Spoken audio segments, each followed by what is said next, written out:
जय माँ कोकिला, जय माँ कोटगाड़ी।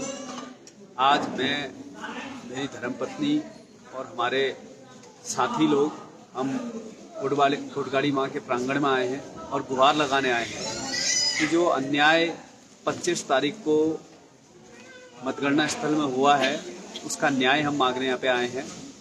मैं सभी लोगों को बताना चाहता हूँ और जो लोग आज पिछले 2 दिनों से प्रेस कॉन्फ्रेंस कर रहे हैं या अपने लोगों के बीच में भाषण दे रहे हैं, मैं उनको भी बताना चाहता हूँ कि जिस तरीके से एक खेल खेला गया, षड्यंत्र रचा गया, जिसमें प्रदेश के मुखिया, पूर्व राज्यपाल, भाजपा के बड़े बड़े नेता, जिलाधिकारी, सीडीओ, एडीएम, ऑब्जर्वर, सारे लोग लिप्त हैं। मैं बताना चाहता हूं कि पहले राउंड का रिजल्ट आधे घंटे पे डिस्प्ले कर दिया गया, लेकिन दूसरे राउंड का रिजल्ट आने में 5 से 6 घंटे लगा दिए गए। मैं खुद डीएम साहब के पास 3 से 4 बार गया, पत्रकारों की उनसे झड़प हो गई, लोग उनसे पूछते रहे कि भाई आप रिजल्ट क्यों नहीं डिस्प्ले कर रहे हो, तो वो दूर भागते रहे, वो पास नहीं आ रहे थे। इससे पता चलता है कि उन लोगों ने सेकेंड राउंड से ही झोलझाल शुरू कर दिया था। दूसरी बड़ी बात यह है कि आरओ टेबल में जो भाजपा की प्रत्याशी थी, उनके पति अंदर कैसे गए? जब सब लोग खाना खाने गए थे, सारे अधिकारी, तो उस समय पे वो अंदर क्यों गए? और जिस समय पे वो अंदर गए उसी समय भाजपा का एक छुड़भैया नेता, जो दर्जा मंत्री अपने आप को कहता है, वो एक जिलाध्यक्ष कैसे अंदर आ गए? क्या उनके पास पास था अंदर आने का?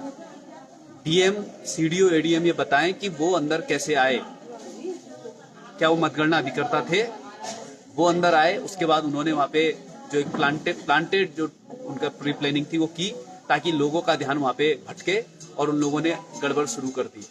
सीसीटीवी फुटेज के बारे में भी हम जानकारी लेना चाहते हैं, हमने ये भी हम बात कर रहे हैं। दूसरी बात, मैं ये जानना चाहता हूँ कि क्या मतगणना स्थल के अंदर कोई फोन ले जा सकता है?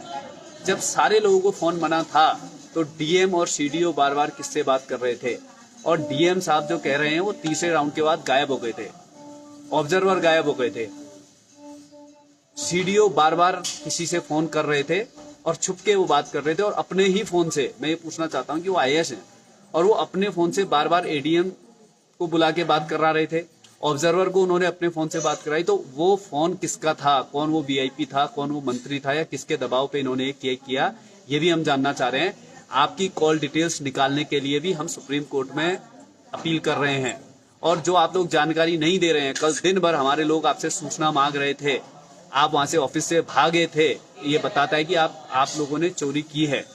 हम सुप्रीम कोर्ट से आपको लीगल नोटिस भी देने जा रहे हैं, वो जिलाधिकारी हो, एडीएम हो या सीडीओ हो। आप ऐसे बच नहीं सकते। आपने लोकतंत्र की हत्या की है, जो खुलेआम दिखी है। मैंने वो पन्ने देखे जिन पन्नों पे लास्ट में आपने, जहाँ पे 160 वोट है तो +7 करके कर दिया, कहीं पे +4, कहीं पे +3, कहीं पे +8, और केवल भाजपा की कैंडिडेट के, दूसरे के नहीं।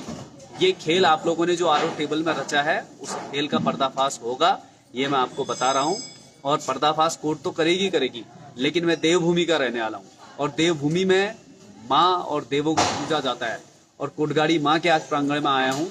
मैं यहाँ पे कोटगाड़ी माँ से गुहार लगा रहा हूँ कि जिसने भी अन्याय किया है, जो भी इसमें लिप्त है, वो मंत्री हो, संतरी हो, अधिकारी हो, वो परिवार वाले लोग हैं, तो उनके साथ उनको सजा मिलनी चाहिए, उनको सजा मिलनी जरूरी है, ताकि कभी वो भविष्य में किसी के साथ ऐसा खिलवाड़ ना करे।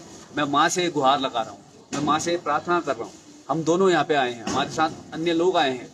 हम गुहार लगा रहे हैं कि जिसने ये अन्याय किया है, जिसने ये साजिश रची है, जिस होटल में ये साजिश रची गई है, जो नेता इसमें लिप्त है, उनको सजा मिले। माँ, उनको सजा देनी आपकी जिम्मेदारी है, क्योंकि आज अगर ऐसे लोगों को सजा नहीं मिली तो आने वाले समय पे इन लोगों के मंसूबे और बढ़ेंगे।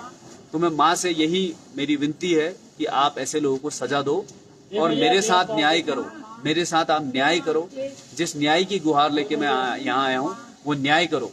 और मैं माँ से ये भी कहता हूँ कि अगर किसी ने अन्याय नहीं किया है तो आप उनको कुछ मत करो, लेकिन अगर अन्याय किया है तो आप न्याय करिए। माँ, यहाँ पे खेल रचा है, उनको सजा दिला के रहेंगे, कोर्ट से भी और देव दरबार से भी, ये मैं कहना चाहता हूँ।